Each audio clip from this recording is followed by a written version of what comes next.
नमस्कार दोस्तों, रहस्य चालीसा चैनल में आपका स्वागत है। आज हम आपके सामने हरितालिका तीज व्रत कथा लेकर आए हैं।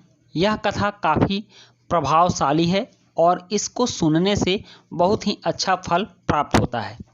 तो कथा शुरू करने से पहले मैं आपको बता दूं कि आपने अगर हमारे चैनल को सब्सक्राइब नहीं किया है तो सबसे पहले चैनल को सब्सक्राइब कर लें, उसके बाद बेल आइकन का बटन भी दबा दें ताकि सारे वीडियो के नोटिफिकेशंस आप तक पहुंचते रहें। तो चलिए शुरू करते हैं हरितालिका तीज व्रत कथा। एक बार भगवान शिव ने पार्वती जी को उनके पूर्व जन्म का स्मरण कराने के उद्देश्य से इस व्रत के महात्म्य की कथा कही थी।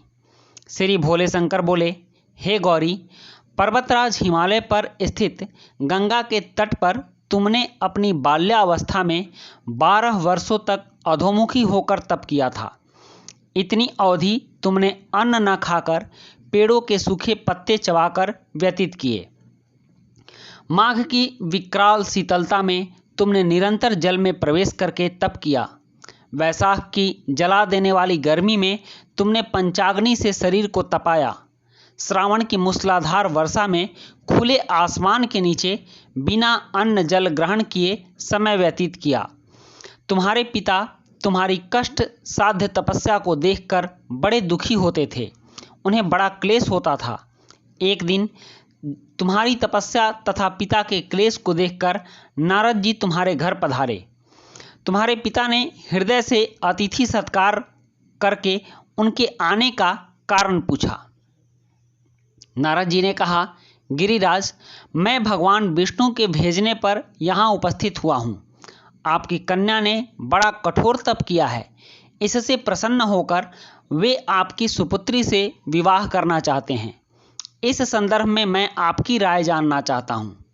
नारद जी की बात सुनकर गिरिराज गदगद हो उठे। उनके तो जैसे सारे क्लेश ही दूर हो गए। प्रसन्नचित होकर वे बोले, श्रीमान, यदि स्वयं विष्णु मेरी कन्या का वरण करना चाहते हैं तो भला मुझे क्या आपत्ति हो सकती है। वे तो साक्षात ब्रह्म हैं। हे महर्षि, यह तो हर पिता की इच्छा होती है कि उसकी पुत्री सुख संपदा से युक्त पति के घर की लक्ष्मी बने। पिता की सार्थकता इसी में है कि पति के घर जाकर उसकी पुत्री पिता के घर से अधिक सुखी रहे। तुम्हारे पिता की स्वीकृति पाकर नारद जी विष्णु के पास गए और उनसे तुम्हारे ब्याह के निश्चित होने का समाचार सुनाया। मगर इस संबंध की बात जब तुम्हारे कान में पड़ी तो तुम्हारे दुख का ठिकाना न रहा। तुम्हारी एक सखी ने तुम्हारी इस मानसिक दशा को समझ लिया और उसने तुमसे उस विक्षिप्तता का कारण जानना चाहा। जब तुमने बताया, मैंने सच्चे हृदय से भगवान शिवशंकर का वरण किया है, किंतु मेरे पिता ने मेरा विवाह विष्णु जी से निश्चित कर दिया। मैं विचित्र धर्म संकट में हूँ, अब क्या करूँ। प्राण छोड़ देने के अतिरिक्त अब कोई भी उपाय शेष नहीं बचा है। तुम्हारी सखी बड़ी ही समझदार और सूझबूझ वाली थी। उसने कहा, सखी, प्राण त्यागने का इसमें कारण ही क्या है। संकट के मौके पर धैर्य से काम लेना चाहिए। नारी के जीवन की सार्थकता इसी में है कि पति रूप में हृदय से एक बार जिसे स्वीकार कर लिया जाए, जीवन पर्यंत उसी से निर्वाह करें। सच्ची आस्था और एक निष्ठा के समक्ष तो ईश्वर को भी समर्पण करना पड़ता है। मैं तुम्हें घनघोर जंगल में ले चलती हूँ, जो साधना स्थली भी हो और जहाँ तुम्हारे पिता तुम्हें खोज भी ना पाएं। वहाँ तुम साधना में लीन हो जाना। मुझे विश्वास है कि ईश्वर अवश्य ही तुम्हारी सहायता करेंगे। तुमने ऐसा ही किया। तुम्हारे पिता तुम्हें घर पर ना पाकर बड़े दुखी तथा चिंतित हुए। वे सोचने लगे कि तुम जाने कहाँ चली गई। मैं विष्णु जी से उसका विवाह करने का प्रण कर चुका हूँ। यदि भगवान विष्णु बारात लेकर आ गए और कन्या घर पर न हुई तो बड़ा अपमान होगा। मैं तो कहीं मुंह दिखाने के योग्य भी नहीं रहूँगा। यही सोचकर गिरिराज ने जोर शोर से तुम्हारी खोज शुरू करवा दी। इधर तुम्हारी खोज होती रही और उधर तुम अपनी सखी के साथ नदी के तट पर एक गुफा में मेरी साधना में लीन थी। भाद्रपद शुक्ल तृतीया को हस्त नक्षत्र था। उस दिन तुमने रेत के शिवलिंग का निर्माण करके व्रत किया। रात भर मेरी स्तुति के गीत गाकर जागीं। तुम्हारी इस कष्ट साध्य तपस्या के प्रभाव से मेरा आसन डोलने लगा, मेरी समाधि टूट गई। मैं तुरंत तुम्हारे समक्ष जा पहुंचा और तुम्हारी तपस्या से प्रसन्न होकर तुमसे वर मांगने के लिए कहा। तब अपनी तपस्या के फलस्वरूप मुझे अपने समक्ष पाकर तुमने कहा, मैं हृदय से आपको पति के रूप में वरण कर चुकी हूँ।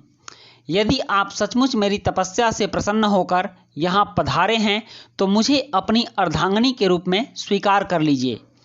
तब मैं तथास्तु कहकर कैलाश पर्वत पर लौट आया। प्रातः होते ही तुमने पूजा की समस्त सामग्री को नदी में प्रवाहित करके अपनी सहेली सहित व्रत का पारणा किया।